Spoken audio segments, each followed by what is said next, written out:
little aloha in our day. Spread a little aloha around the world. At breakfast with Bob.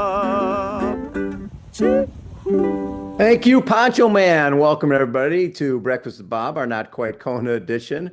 My name is Bob Babbitt, brought to you by Hoka Fly Human Fly, Master Spas, Precision Fuel and Hydration, Crush Your Race Nutrition, DeBoer, Outrigger Kona Resort and Spa, Stay Longer, Save More, Try Find, and of course, our Challenged Athletes Foundation. Our next guest, we just met for the first time in beautiful Marbella at the 70.3 World Championships. Mr. Greg Schaefer joins us. Greg, how you doing?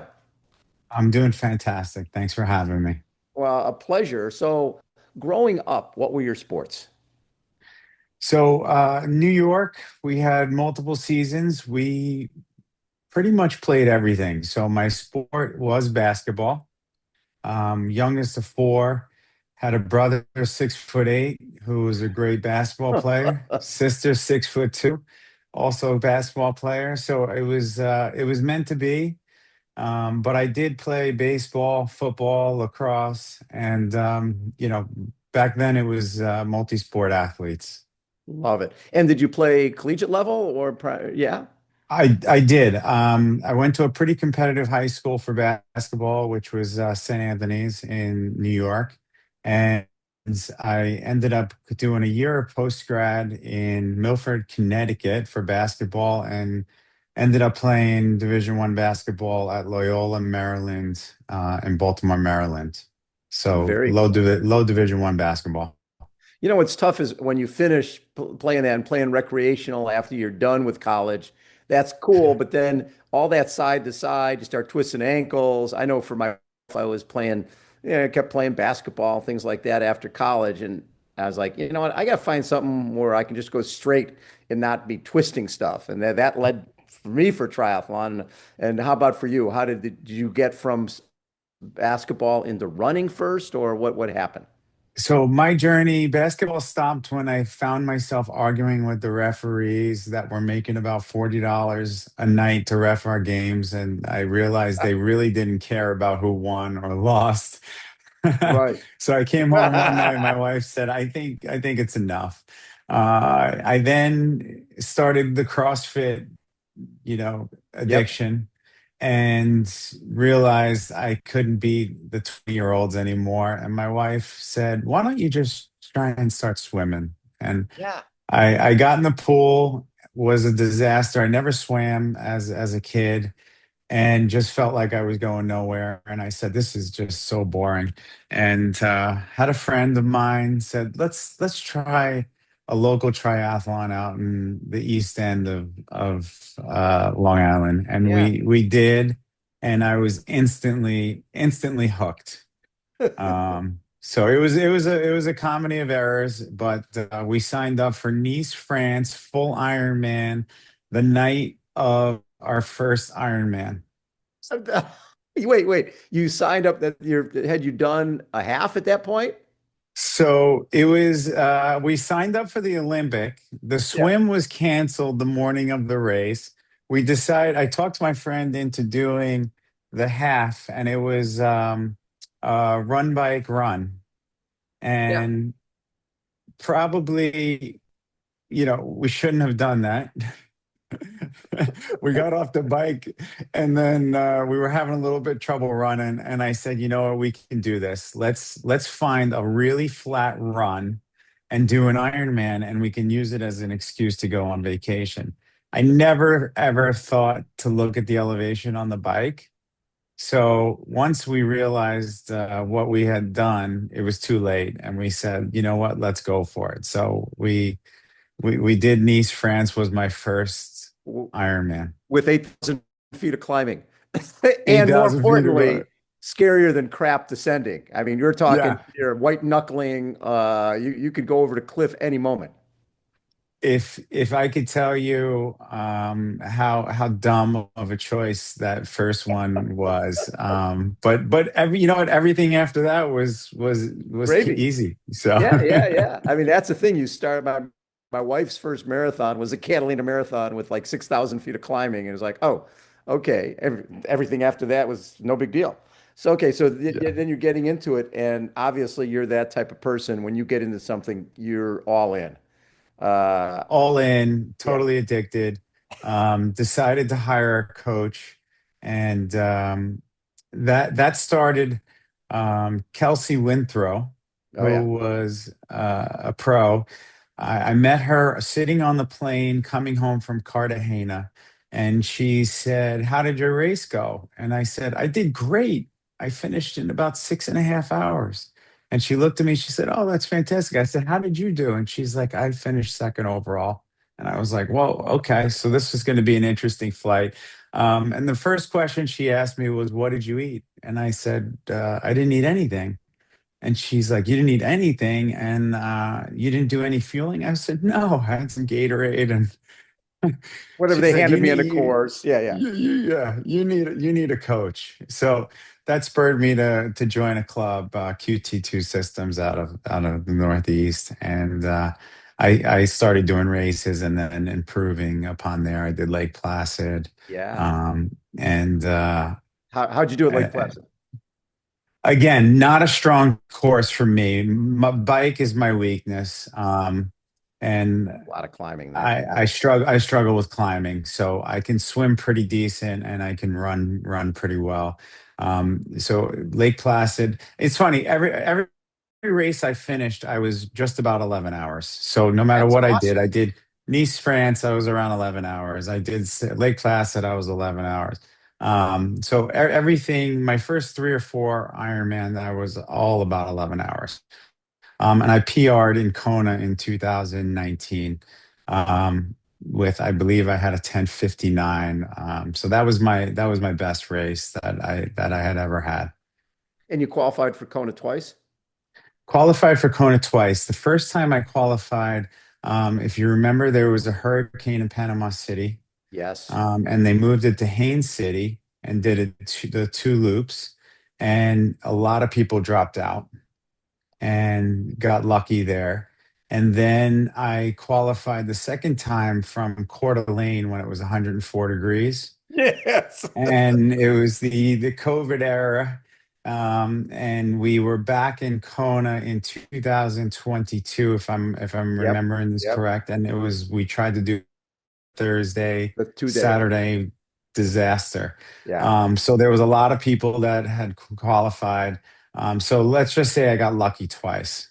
Well, you got there twice. But so when did you start feeling like, okay, my body's not quite right? Because as an athlete, somebody who grew up as an athlete, you know your body better than anybody. Obviously, there's a point where you go, okay, something's wrong here. Yeah, so there was really three events. I was training. Well, first I got a calf cramp at mile 25 at Coeur d'Alene. Hmm. And again, 104 degrees, you can chalk it up as that. Yeah. But I'm not one to cramp, and I fuel pretty well. Um, that was the first sign, and I finished. I had a lot of salt. I kind of walked a little bit, and I'll never forget Sam Long was on that course, and that was the first time I ever saw Sam Long, and he was just like sprinting. So I was like amazed by that. But finished that race. Was elated, and then the training from then to Kona. I just kept saying to my wife, something's just different. I feel like I can't get out of bed. And she said, honey, you're getting old. And getting down the stairs in the morning, getting coffee every day, I couldn't believe how much harder it was. And I was doing the same training blocks that I did the first time. And in Kona, I had a terrible race.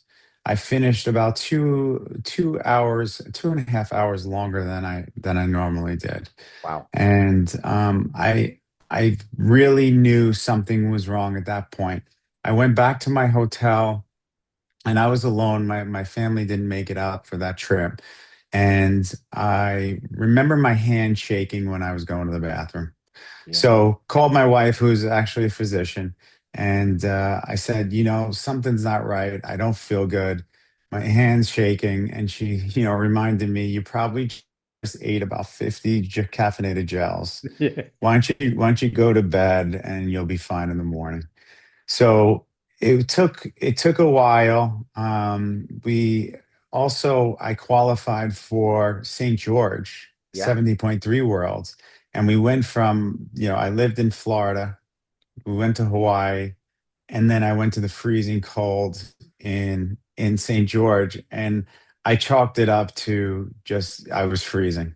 Right. And I had a couple buddies of mine who I do the Ironman XC with ask me, God, what's going on with you? Your times are so slow. And it Nice to have started, friends. yeah, yeah, and that's what XC is about, right? We can give it to each other. You have the crowd. Yeah. So I knew something was going on, and I took a long off season, did a little bit of traveling, and I tripped and fell. My wife is Egyptian. We went to Egypt, and I tripped and fell over a chain link fence that I saw right in front of me, and I just couldn't get my foot over it.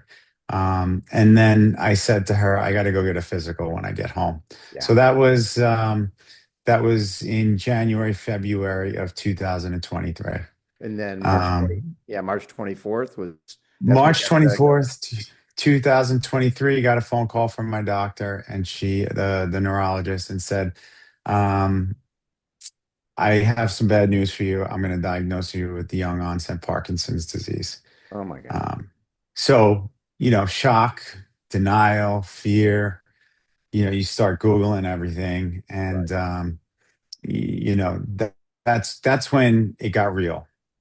So you get that diagnosis, and obviously you think Parkinson's, and we've all seen people in later stages of Parkinson's, and you think, "Oh my God, my life is over." But then when you start Googling, I think you realize that, okay, there's different levels, there's treatment now that there wasn't before. One of our closest Mhm. friends, Davis Finney, was diagnosed and actually started the Davis Finney Parkinson's Foundation, and they've made some great gains. What did you discover through your research? Yeah, it took me a full year for everything to come full circle, but I started listening to people, the professionals and doctors say, you're very lucky because you're so active, and you Right. probably have had this for a long time and you didn't even know about it. So it took, it's hard to acknowledge, like, oh, I'm so lucky I have, a neurological Parkinson's. Yeah. disease. Yeah. Um, and then the hard part for me was my wife being in the medical field, and being heavily invested in studies. She wanted me to do a study before I went on the medication. Hmm. So it was a long year of not taking medication, because the mainstream medications, most of the time make you ineligible for studies. Oh, okay. Yeah. So I tried to toughen it out, and then we came across a doctor down here in Florida, because I was getting really frustrated. I couldn't really exercise. I had, my toes were curling. I had, dragging my foot, and terrible muscle stiffness on my right hand side. He just said to my wife and I, and he said, I can make him feel perfect for the next 15 years if you just let me put him on the right medication. Wow. Wow. And Yeah. was he right? So he was, yes. To answer your question, um, he gave me medicine. I felt great. And it was funny. I had signed up for Puerto Rico, and I had my first, time I didn't start a race. I couldn't walk well, and I had just started that medication right about when Puerto Rico, which is about March, mid-March. And within 2 weeks, I was able to sign up for Chattanooga and race Chattanooga. And it was the first time I've ever raced where I noticed the surroundings. And I was like, wow, Chattanooga is my favorite race. I said, it's actually beautiful. It So I changes you. raced with a different perspective. Yeah, it changes you. All of a sudden you're looking at things differently. I remember when yeah, I think I sent you the video of Davis Finney basically saying, toast comes up and it's not burnt. That's a good day, right? And things, Yeah. have you found that basically you look at life differently? Oh, absolutely. You know, going back to your first question about medication, and Yeah. when was I able to start to appreciate it? I reached out to, I was still having trouble feeling great. And I reached out to Sarah Whittingham, who was a profiled athlete at Kona Yeah. and a doctor at Cleveland Clinic. And I said, can I just ask you what medication you're taking? Because I don't know how you're doing this. So she really was somebody that gave back to me and gave me some insight. And I actually flew out to the Cleveland Clinic to meet her doctor. And I had my doctor and hers were pretty much in agreement. So I owe her a lot because she put me on the right path to feeling better. But yes, I look at it as I feel blessed that it happened to me, especially over someone in my family. Yeah. I look at it, it could be way worse. We know people with cancer that have 6 months to live, and Right. I feel blessed that it's Parkinson's. You don't die from Parkinson's, but it could make life a little bit difficult. And it's given me purpose to help and give back to people who are struggling for that first year and might not have the resources I have, or the people around them. If I wasn't married to a physician, I'd probably still be lost. Yeah. So I've really tried to help people who are really going through that first 12 months of like, hey, what the hell am I going to do? Yeah, it's interesting because we see the same thing in, somebody enters the world of they become paralyzed or they become an amputee or visually impaired. All of a sudden you're in a world you didn't know existed. And you're drinking from a fire hose. Right? It's like you got to find out all the information you can. What have been the biggest challenges for you? What are the biggest challenges for you now? So the biggest challenges for me now are setting new expectations. Yeah. Um, and I'll never forget, it was really emotional for me. I still get emotional every time I talk about it. Um, I've done 18 races. I would say, Bob, I've probably done 14 or 15 of them with XC and Troy Mhm. Fort. Yeah. And that has become my family Yeah. in the Ironman community. And within a couple weeks of being diagnosed, two of those guys were at my doorstep, right there for me. That's so cool. Um, so racing, we have our own award ceremonies, and I remember finishing that race and one guy being really upset he didn't win, or he had a bad race, and I just said, listen, life changes at the drop of a hat. I've had the worst race of my life and I've never enjoyed it so much. Don't worry about it. Like, Exactly. just be blessed that we're here together and we're having a good time. And that's been the number one thing that's changed. Um, I really appreciate just being able to race and get to the start line and the finish line in the same day. What's funny Uh, is we have a whole group out here on the West Coast. We're basically the 60 to death category, right? All of us old guys. And we're usually at the races before the race director gets there. We're standing in the racks. It's 4:30 in the morning, and it's why are we doing this? And yeah, the answer invariably is because we can. Because we yeah, can still do it. You want to do it as long as you can. You want to hang out with younger people at these races. You don't want to be hanging out with other people who are dealing with Parkinson's and commiserating. You want to be hanging out with upbeat, happy people who are excited about the challenge of the day ahead. yeah. And this year has been a really remarkable year for me. Um, I raced. My 50th birthday was Puerto Rico, and it was my Yep. 2-year anniversary of being diagnosed. So I raced Puerto Rico.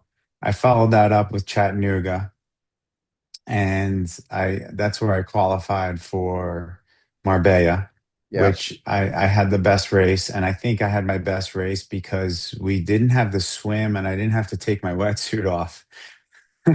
I'm like a wounded seal trying to get a wetsuit Yes. off. Yeah. Yeah. Yeah. And you also ran um, Boston. I ran Boston Marathon and I never really ran any marathons before, other than an Ironman. Yeah. So I was really interested to see, and I ran Boston as an adaptive athlete, Hmm. and I had a PR. I ran about 3:40, which Wow. was was really amazing for me. And my goal was to race, run it in like 4:30, because I was intimidated by the hills living in Sure. Florida. I followed that up with Rockport, Illinois, Yeah. and um, I did that to race with one of my friends who was looking to get a slot, and he bailed on me the last week before the race, so I still went and did it.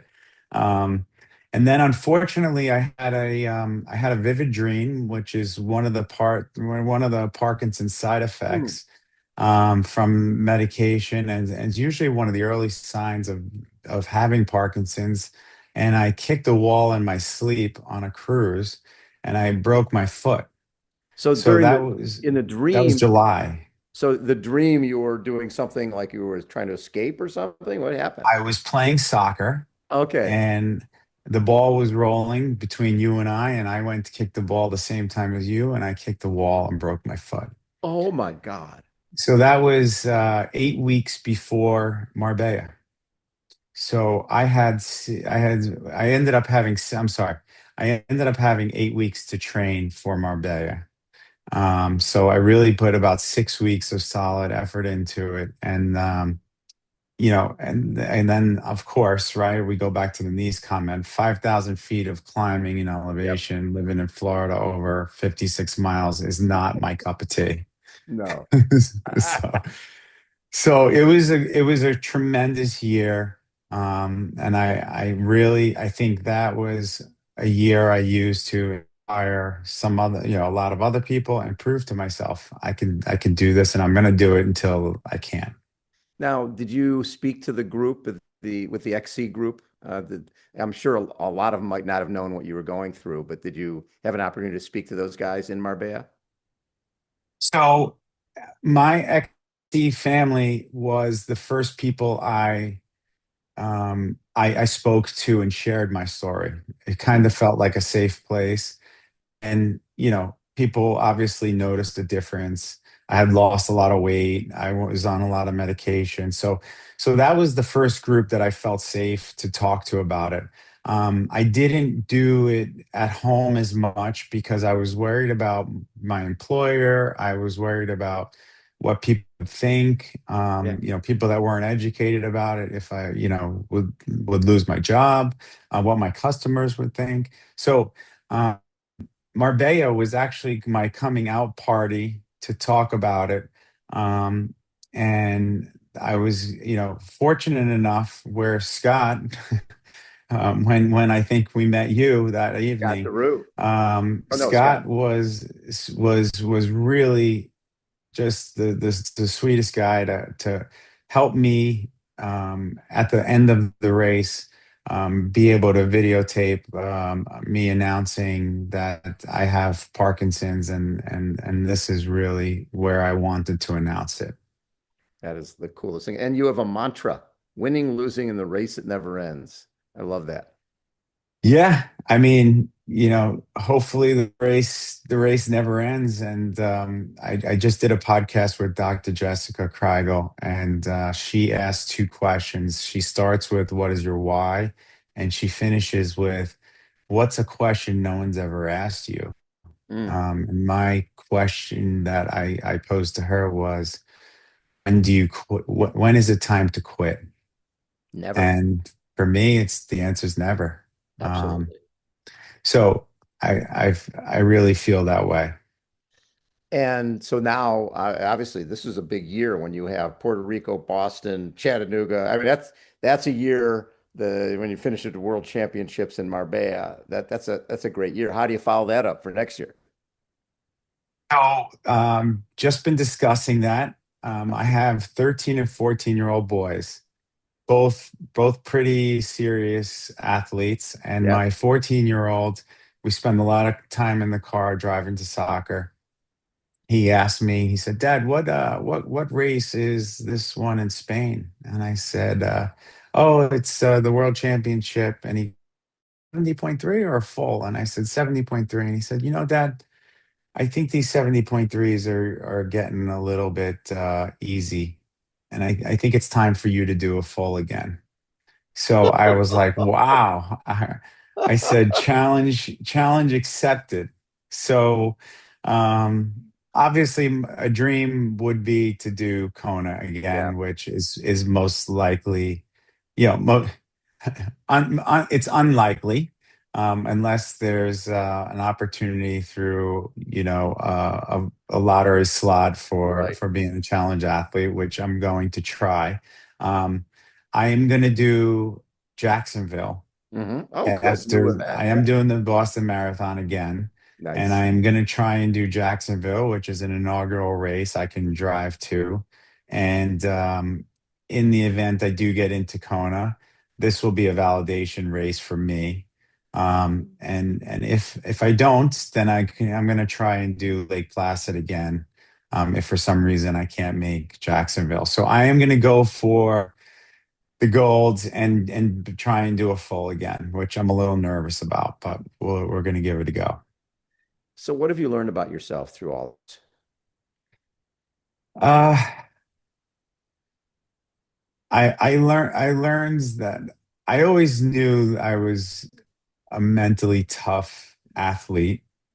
I was never a big guy. I was never, shouldn't say I'm 6'4", 200-pound athlete in respects to Division I basketball. I was never the Yeah. biggest guy. I was never the fastest guy. I never could jump out of the gym, but I had toughness. This has shown me I have a lot of grit. And I'm mentally, you know, I have a dog mentality. I won't quit. So as the longer the race, the better for me. Um, and I really just I have two kids that I push pretty hard with academics and sports, and I tell them every day, you never quit until that last whistle. So I really they're my why. Yeah. And I try and set an example for them that there's going to be obstacles in work and school and athletics, and you can't quit. You got to finish. You got to cross the finish line. What was the lowest moment for you in this whole process? There's a lot of low moments, even today. Yeah. Um, you know, Depression, anxiety has Yeah. been the hardest part. Post race, that week, that's a question I would love to ask the pros. I don't know if it's just the release of all the dopamine or just the exhaustion and coming down, but I get very depressed the week after a race, and you know Yeah. maybe the party's over and you have to reset, and that's really the hardest part for me. The other thing is just not the unknown. So will Yeah. there be a cure? Will there be something to slow it down? When is the other shoe going to drop? Is it going to go to my left side? Is just the unknown is really hard. Yeah, but yeah, when you think about it, everybody has that, right? The unknown of Yeah. something can happen tomorrow, something. But the nice thing is at least there have been some folks before you who are still out there. Have you found some folks with Parkinson's who are still racing and doing running events and triathlon and cycling or not that much?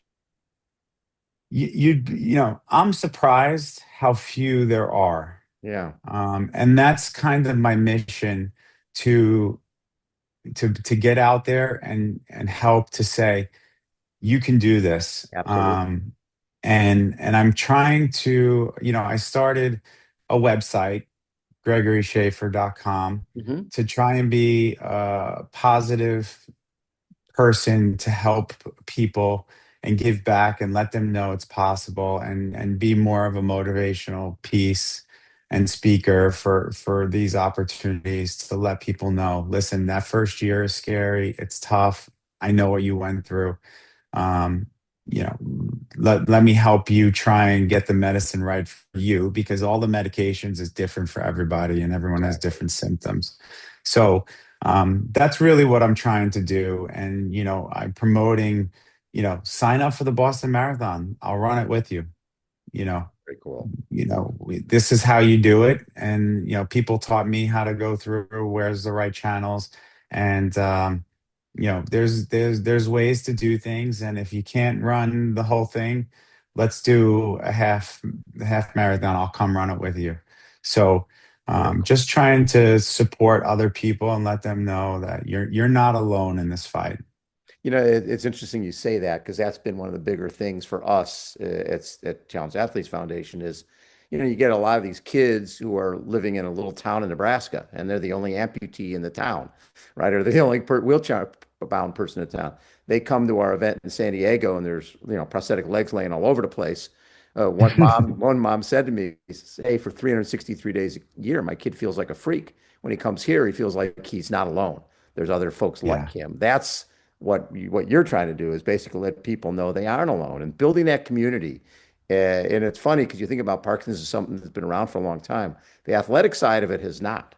And being that role model for other people to see, hey, if this guy can do an Ironman, if this he can do a 70.3, if he can run Boston Marathon, okay, rather than woe is me, is what's next? What medication do I need to be taking to be able to do that?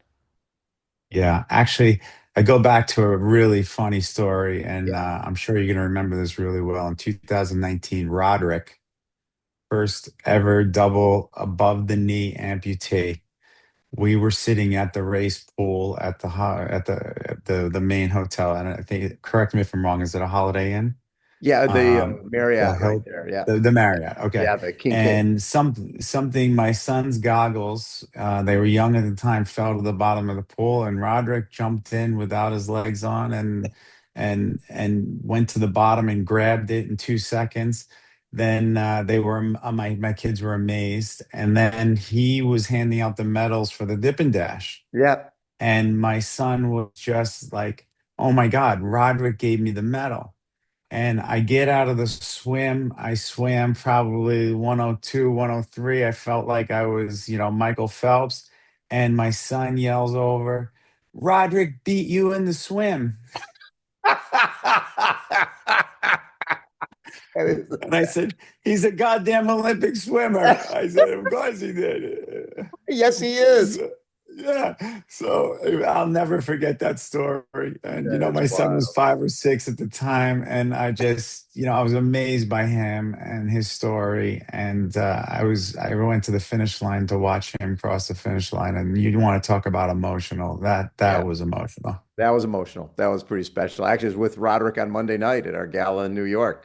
He's got Uh, his book is called Iron Will. Came out a couple months ago, and he's doing from a kid who was homeless, whose yeah. his mom couldn't get legs for her kid until she became homeless. That's the only reason she got Yeah. legs for her kid. And next thing you know, he's 7 years old, meets Rudy Garcia Tolson, and goes, "Oh, he's a double above knee amputee like me, and he wants to go to the Olympics, or Paralympics. Yeah. Why can't I?"